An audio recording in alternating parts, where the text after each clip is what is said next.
contenido. Ahora sí. Entonces el ejercicio, ¿cierto?, plantea que hay una economía que tiene ciertas características, ¿ya? En niveles de consumo, en niveles de inversión y en niveles de gasto público. ¿Cuáles son estas características? Bueno, primero, que el consumo es descrito por esta expresión, miren, lo voy a separar un poquito para que ustedes puedan tener una idea un poquito más clara de lo que estamos haciendo. Estas son las diferentes expresiones, ¿cierto?, que describen esta economía de la que estamos hablando, ¿cierto? Y yo les voy a escribir acá al ladito qué significa cada una de las funciones que tenemos en algunos casos y de datos, ¿ya? Variables exógenas. Entonces vamos a hacer esas dos cosas en primer lugar. Vamos a determinar cómo se llama cada una de esas expresiones y si es una variable exógena o si es una variable endógena y por qué, ¿ya? Entonces, en primer lugar, tenemos esa expresión que dice C mayúscula es igual a 800 más 0,78 ID. Esa expresión que está ahí se le denomina consumo. Consumo. Y contiene una parte exógena, que en este caso es el consumo autónomo, que es igual a 800, ya el 800 es el consumo autónomo, y esa es algo exógeno.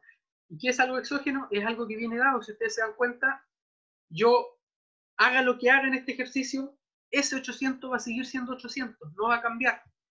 Yo puedo calcular un equilibrio, puedo determinar cuánto es ID, puedo ajustar cada una de estas otras variables, pero ese 800, si yo no lo cambio arbitrariamente, va a seguir siendo 800, ¿ya? Y a ese se le denomina consumo autónomo, y por la razón que les acabo de mencionar, es una variable exógena, viene dada por el modelo, ¿ya? Contiene una parte exógena, coma, y una parte endógena. Es decir, que vamos a determinar con el modelo. ¿Y cuál es la parte endógena?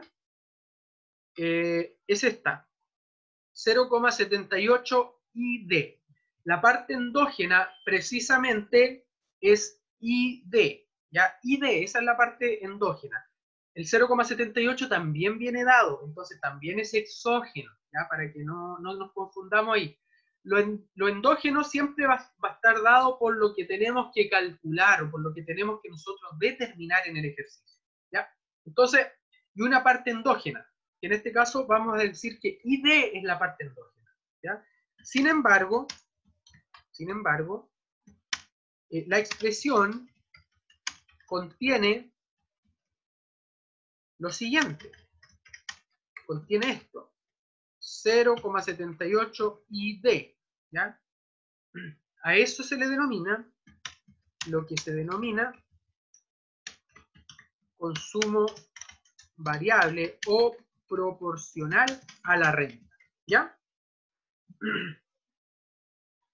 Esa expresión completa, ¿ya? Es el consumo variable o el consumo que es proporcional a la renta, ¿ya? Pero seguimos explicando otras cosas, miren. También tenemos que 0,78 es la propensión marginal a consumir, ¿ya? Es decir, ¿qué quiere decir ese 0,78? Que si por cada peso, ¿ya?, que las familias tengan de ingreso, el 0,78 de ese peso, es decir, el 78%, lo van a destinar a decisiones de consumo. Mientras que el diferencial para llegar a 1, es decir, 0,22, lo van a destinar a ahorro, ¿ya? Entonces, tenemos que 0,78 es la propensión marginal a consumir. Y acá, en la parte endógena, me faltó poner ¿qué es ID? ¿Qué es ID? Creo que lo mencionamos, pero ID representa el ingreso disponible, ¿ya? De momento vamos a quedarnos ahí porque de ahí vamos a desarrollar el ejercicio y vamos a ir entendiendo un poquito más cosas de las que estamos hablando, ¿ya? Este 0,25, que es el T minúsculo, ¿ya? es la tasa de impuesto proporcional sobre la renta. ¿Ya? Es un dato inventado. Ustedes pueden decir, pero es que el impuesto de primera categoría es 0,27. El impuesto de segunda categoría es otro, ¿cierto? ¿De cuál estamos hablando? Bueno, estamos hablando de un impuesto estándar, para solo entender el ejemplo, ¿ya? O si no, se nos complejiza mucho el ejercicio si nosotros empezamos a ampliar, ¿cierto? Y a establecer parámetros un poquito más realistas, ¿ya? TR, y esta también es una variable exógena. ¿Por qué es exógena? Porque viene dada. No tenemos que determinarla en el modelo, sino que la tomamos como un dato más, ¿ya? Luego tenemos las transferencias, que en este caso se denotan, ¿cierto?, por TR. Le voy a poner acá transferencias. ¿Y qué son las transferencias? Son las ayudas, ¿ya?, que genera el gobierno. No sé si ustedes han escuchado los bonos, ¿cierto?, que se generan hacia las familias o hacia cierto grupo de la población, ¿ya? Ahí tenemos las transferencias. Cuando el gobierno hace ese tipo de desembolsos de dinero para beneficiar a un grupo particular de la población que lo requiere en un momento particular, a eso se le denomina transferencias. Y es una variable. ¿De qué tipo es esta variable? Si yo les pregunto, en este caso es un 0, ¿es endógena o es exógena? ¿Qué piensan ustedes?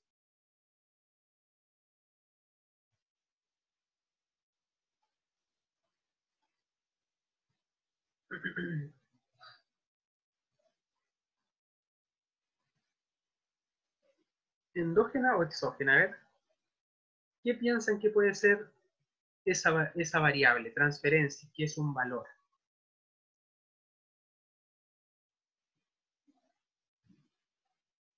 Bien, es una variable exógena. ¿Por qué es exógena?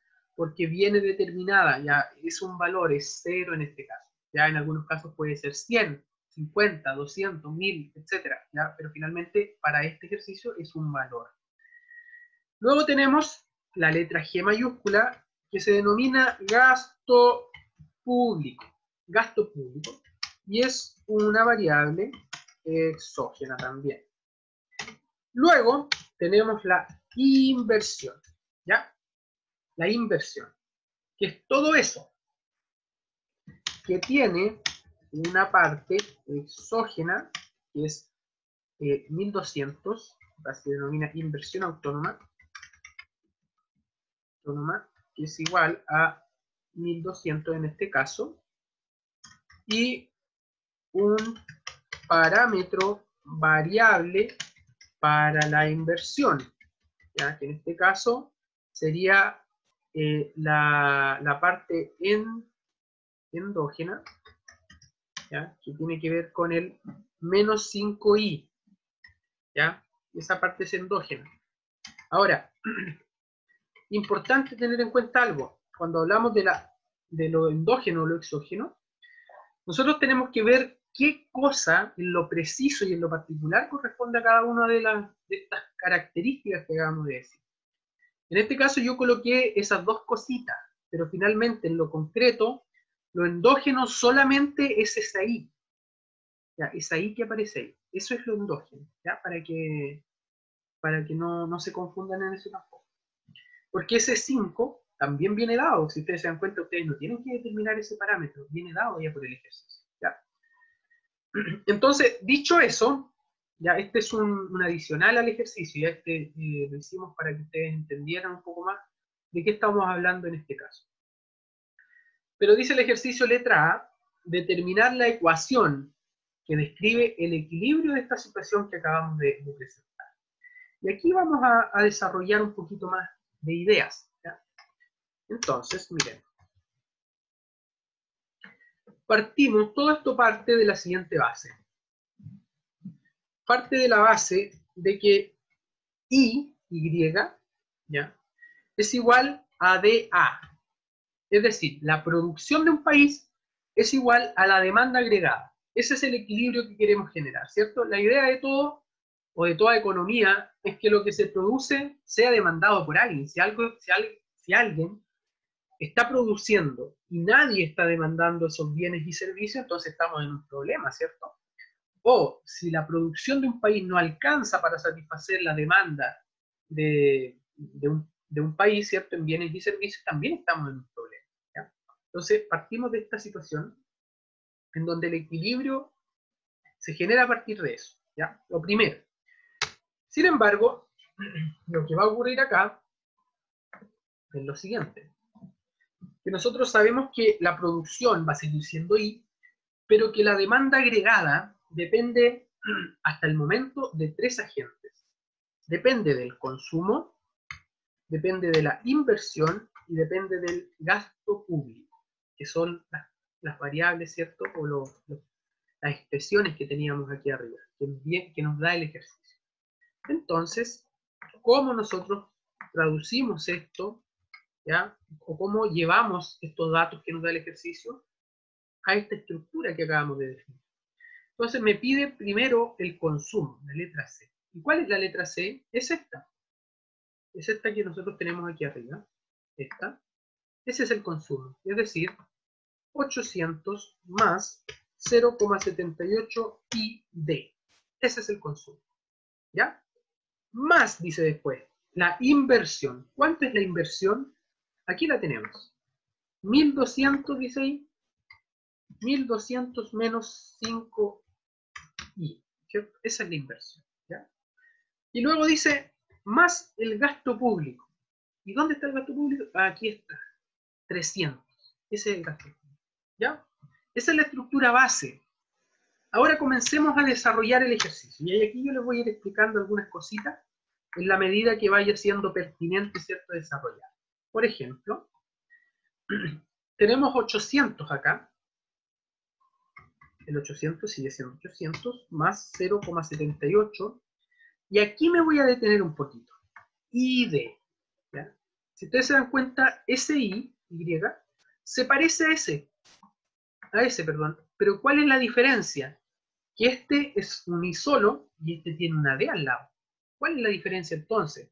Que el primero, ¿cierto? Puede ser, como yo les decía, por eso les decía al comienzo, al Y le vamos a denominar producción, o ingreso, o Producto Interno Bruto, o nivel de renta, ¿cierto? Entonces, en este caso, lo vamos a asociar al nivel de renta. Siempre va a ser así cuando hablemos de ID. ¿Ya? Y ID, nosotros dijimos anteriormente, voy a anotarlo aquí abajito, ahí. ID es el ingreso disponible, ¿ya? Por lo tanto, pasa lo siguiente. Por lo tanto, si ID es el ingreso disponible, entonces ID es igual a lo siguiente. Es igual al ingreso que obtiene una persona, que en este caso, como dijimos, ¿cierto? El ingreso también le podemos denominar Y. Es igual al ingreso. Más, si la persona recibe algún tipo de ayuda social, ¿cierto? Si recibe algún tipo de ayuda de parte del gobierno, o por ejemplo en los tiempos de pandemia, ¿cierto? ¿Qué pasó? Hubo un bono del gobierno para cierto grupo de la población que fue perjudicado por todo el escenario económico adverso, ¿cierto? Eso fue una transferencia, ¿ya? Y eso se suma al ingreso disponible de las personas. Entonces, más TR, ¿ya? Más las transferencias. ¿Qué es TR? Transferencia. Sin embargo, sabemos, ¿cierto?, que no todo es ingreso en este país, bueno, en ningún país del mundo. También tenemos que pagar impuestos. El modelo establece teóricamente dos tipos de impuestos. Un impuesto fijo y un impuesto que es proporcional. Menos entonces el impuesto fijo, que lo vamos a denotar con una T mayúscula, que no se usa mucho, pero igual yo tengo que explicárselo en el modelo, ¿ya? Y menos un impuesto proporcional que lo vamos a denotar con una T minúscula. Ese impuesto proporcional es proporcional a algo. Como dijimos hace un momento, es proporcional a la renta, es decir, a Y. Y eso es la renta disponible, es decir, lo que ingresa a mi bolsillo, ¿cierto? El sueldo que yo puedo ganar, no sé, a lo mejor mis papás me envían dinero, ¿cierto? A lo mejor participo en alguna sociedad y esa me reporta dividendos mensuales, No lo sé, ¿cierto? Tengo un emprendimiento por ahí, también obtengo ingresos. Bueno, y eso es I, es todo lo que me ingresa, más lo que probablemente me ingresa por ayuda del gobierno. ¿Ya? Pues, puede ser cero, en este caso, si ustedes se dan cuenta, TR es cero, o sea, el gobierno no está haciendo transferencias. ¿Ya? Pero en otros casos puede cambiar. Menos el impuesto fijo. ¿Ya? Supongamos que pago 100 de todo lo que recibo, siempre pago 100 independientemente de lo que gane o no, el impuesto que me cobran es 100. ¿Ya? Yo sé que no es la realidad, pero en algunos casos podría haber pasado eventualmente que se haya establecido un impuesto fijo. ¿Ya? Y el impuesto proporcional, digamos, un impuesto, ¿cierto? Único de segunda categoría, por ejemplo, o a lo mejor emito boleta de honorario y con eso me retienen un impuesto global complementario, a lo mejor tengo por ahí un emprendimiento formal, ¿cierto? Con el cual pago impuestos en primera categoría, depende, ¿cierto? Entonces, en general, esa es la estructura para el ingreso disponible. ¿Cuál es la idea de reflejar un poquito el ingreso disponible? Es decir, a ver, yo entiendo, ¿cierto? Que yo con lo que gano en dinero, yo puedo comprar.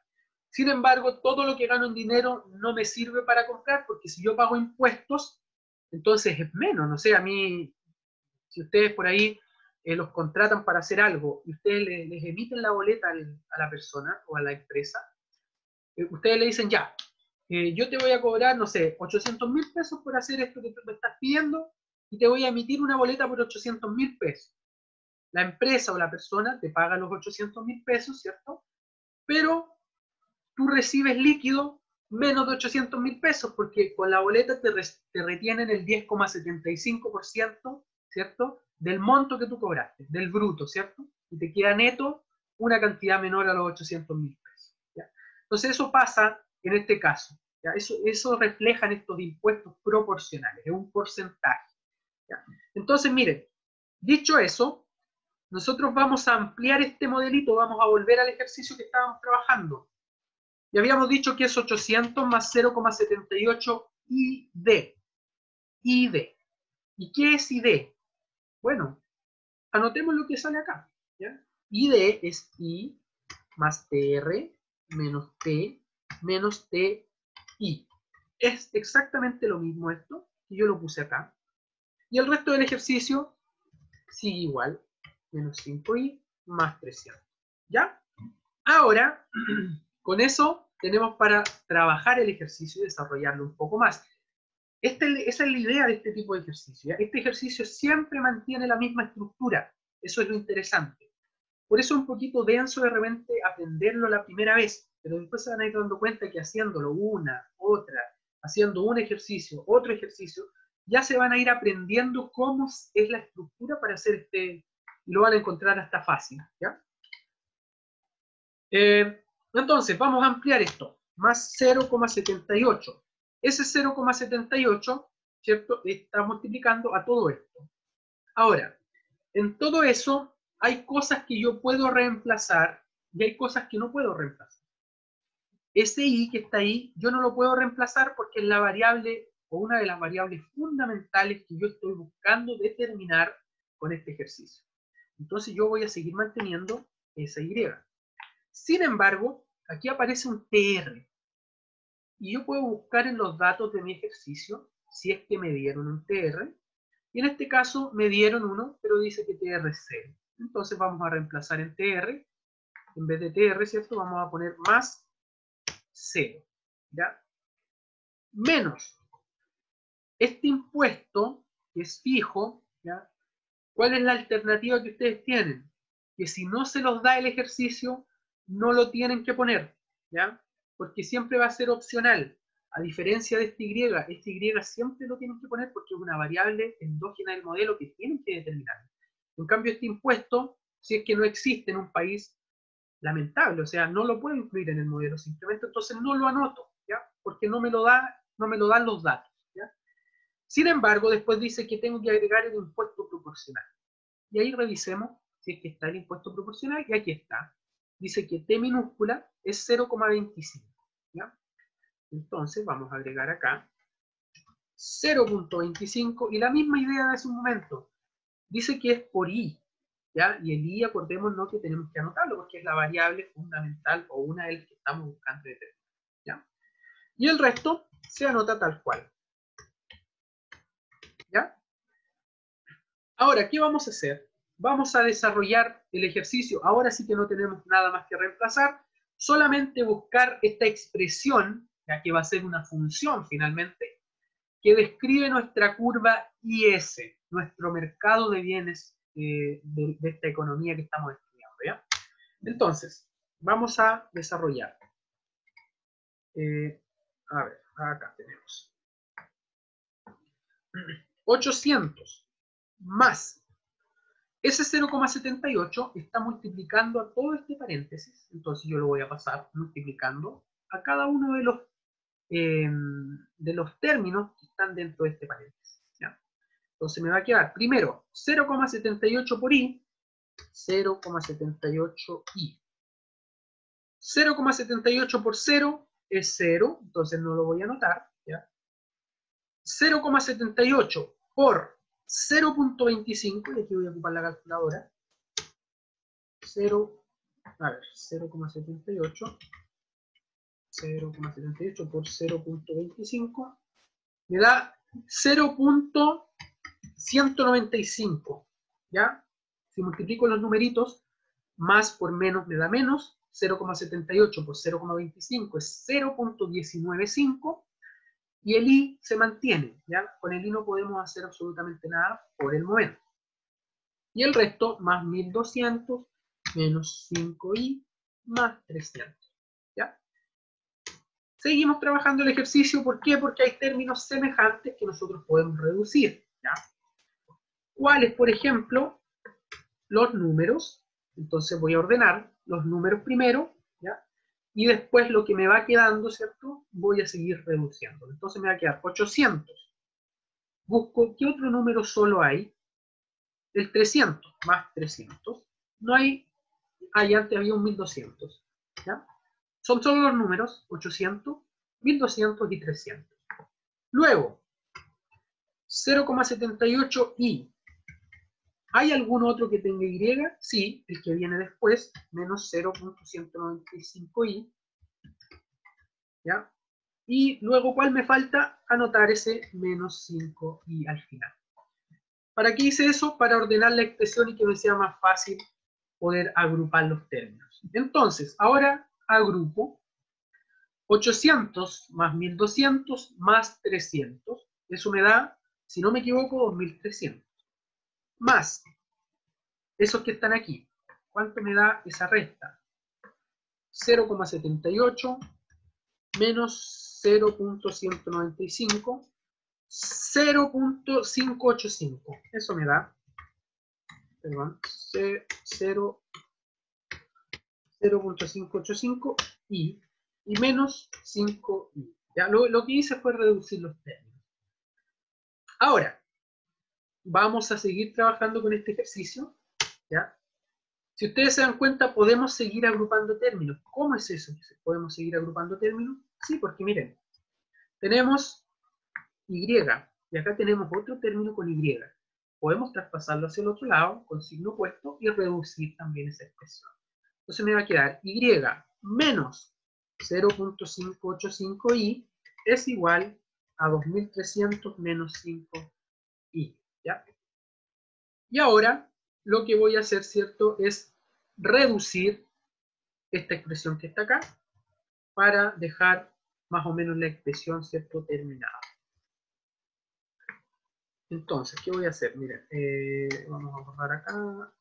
Ahí sí. Y menos 0,585i es igual a 0,415i. ¿Ya? Y esto es igual a 2300 menos 5i. Ese 0,415, ¿de dónde viene? De esta resta, ¿cierto? Y como está multiplicando ahí, yo lo puedo pasar dividiendo al otro lado. ¿Qué quiero decir con eso? Que lo que voy a hacer va a ser lo siguiente. Me va a quedar al lado izquierdo i es igual a lo siguiente, a 2300 menos 5i dividido todo eso por 0,415. ¿ya? Es decir, ese 0,415 lo pasé dividiendo. O también lo puedo escribir de la siguiente manera. 2300 menos, perdón, lo voy a escribir para que no se confundan, o también lo puedo escribir de esta forma. I es igual a 2300 menos 5i, y eso multiplicado, todo eso multiplicado, por 1 dividido en 0,415. ¿Ya? Es exactamente lo mismo, cualquiera de las dos maneras. Entonces, aquí nosotros llegamos a la expresión, ¿ya? Que describe, porque aquí la letra A, ¿qué dice? La letra A dice, determina la ecuación que describe el equilibrio de la situación. Es esta, ¿ya? Y yo la puedo trabajar un poquito más inclusive, miren. Yo podría resolver esta división y me va a quedar 2300 dividido en 0,415 y eso me da 5542,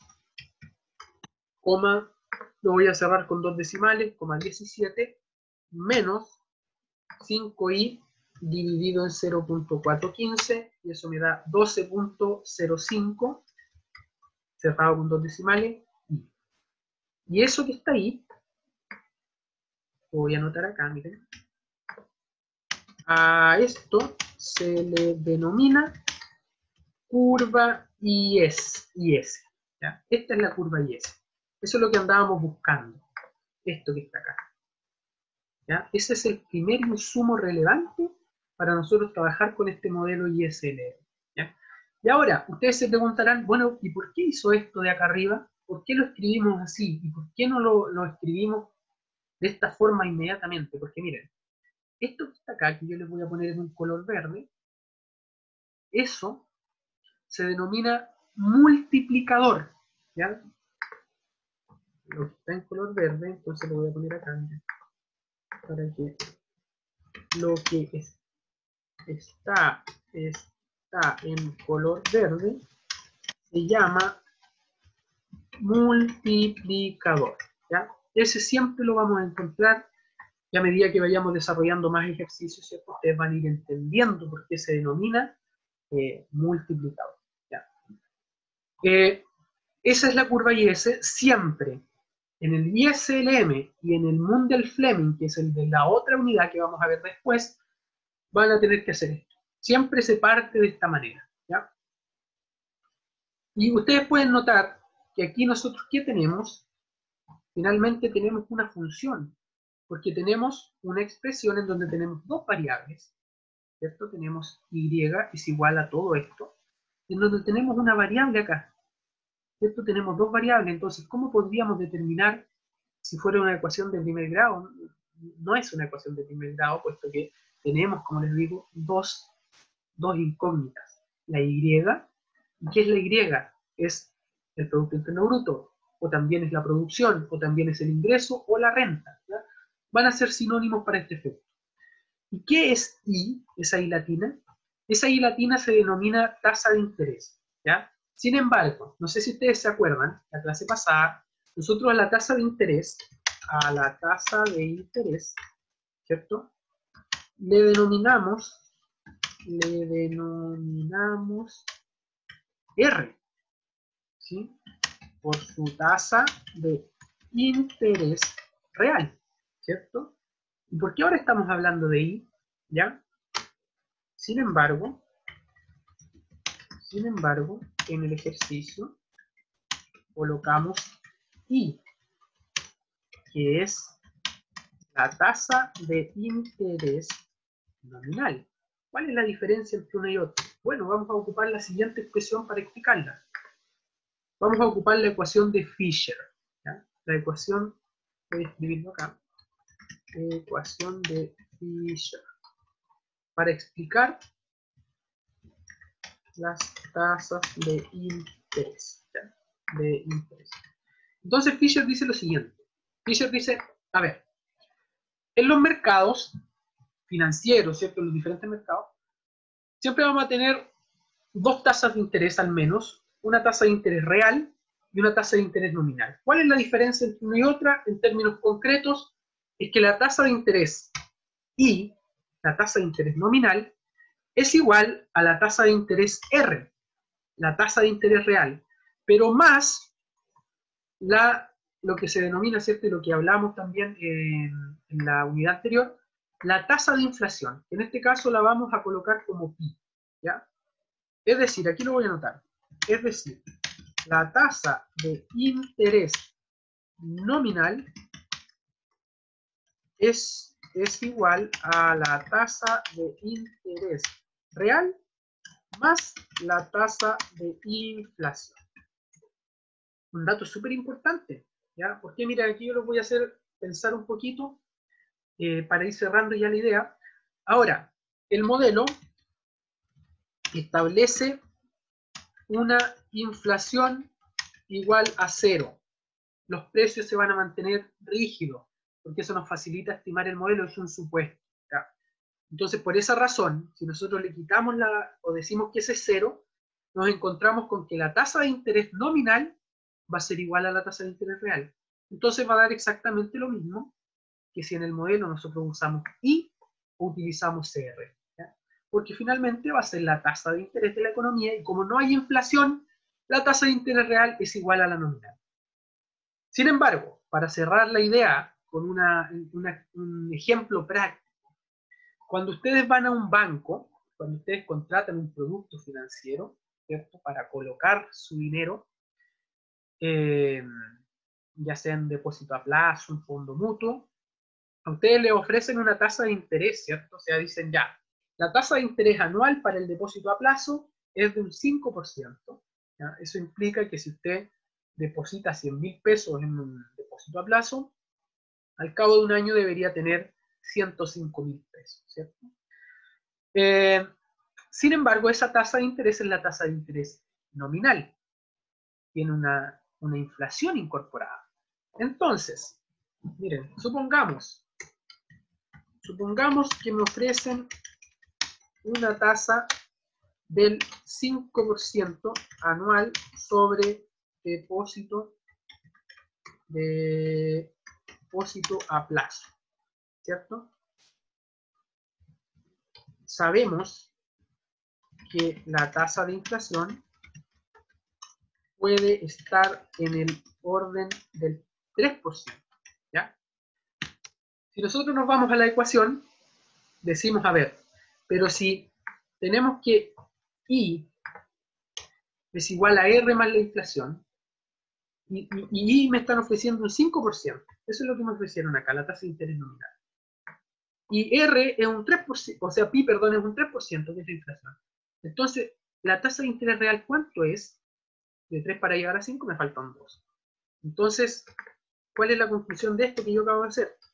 En realidad, no me están ofreciendo un interés del 5%, sino más bien del 2%, ya que el 3% restante proviene de la inflación, ¿ya? De la inflación de los precios. Entonces es interesante esa parte porque el banco, ¿cierto? Te dice, no, pero yo le ofrezco un 5%, sí, pero un 5% nominal, no real, porque finalmente el dinero pierde valor a través del tiempo, ¿ya? Entonces a lo mejor si usted me quiere ofrecer un 5% real, tiene que ofrecerme un 8% nominal porque le voy a descontar un 3% de la tasa de inflación. Y ahí recién voy a estar ganando un 5% de intereses reales. ¿Por qué reales? Porque finalmente esos 100.000 pesos usted los invirtió, ¿cierto? Obtuvo 105.000 pesos al cabo de un año. Sin embargo, en ese año esos 100.000 pesos perdieron valor, ¿ya? Y esos 105.000 pesos que usted recibe a fin de año equivalen en valor a 102.000 pesos por la pérdida de poder adquisitivo a partir de la tasa de inflación, ¿ya? Entonces, miren chicos, yo todavía no terminamos este ejercicio, ¿ya? Vamos a seguirlo trabajando. Sin embargo, lo que yo quiero que ustedes traten de hacer, ¿ya? Tiene que ver con algunas preguntas que quedan pendientes en la guía número 1, ¿ya? como una actividad de trabajo asincrónico. ¿Ya? Yo les voy a pedir que trabajen los que puedan, obviamente, esto no es obligatorio. A ver, ¿qué les puedo...? Miren. La número 13, ya que hemos hablado de inflación en este curso, me interesa que analicen eso. Dice, lo mejor es que los niveles de precio en una economía se comporten y proyecten a la baja, es decir, que disminuyan, ya que de esta forma se incrementa el bienestar de los ciudadanos de un país en el mediano y largo plazo. Analícenla. Voy a ofrecer 3 décimas a los que puedan desarrollar este análisis de aquí hasta mañana a las 6 de la tarde. ¿Ya? No es obligación, pero sí puede ser un incentivo interesante para ustedes. ¿Ya? Comenten media página en un párrafo de 10 líneas probablemente. ¿Ya? Alguno quizás quiere desarrollar algo más largo. Comente, analícelo, me lo envía. En función de lo que yo revise, le voy a asignar entre 0 y 3 décimas dependiendo de cómo haya hecho el análisis. ¿Ya? Así que eso yo quería explicarles por el día de hoy. En honor al tiempo, se nos hace muy escaso el tiempo. Pero, sin embargo, chicos, pretendo poder cerrar este ejercicio la próxima semana de vuelta del receso y así poder acercarnos más a lo que es esta unidad 2, que ustedes la puedan entender en un nivel mayor. Sin embargo, me interesa que hagan este análisis, los que puedan, obviamente, y me lo envíen. ¿Ya? No es obligación, es opcional, pero el que toma la opción puede ganarse 3 décimas para el certamen. ¿Ya? No sé si tienen una consulta antes que los deje.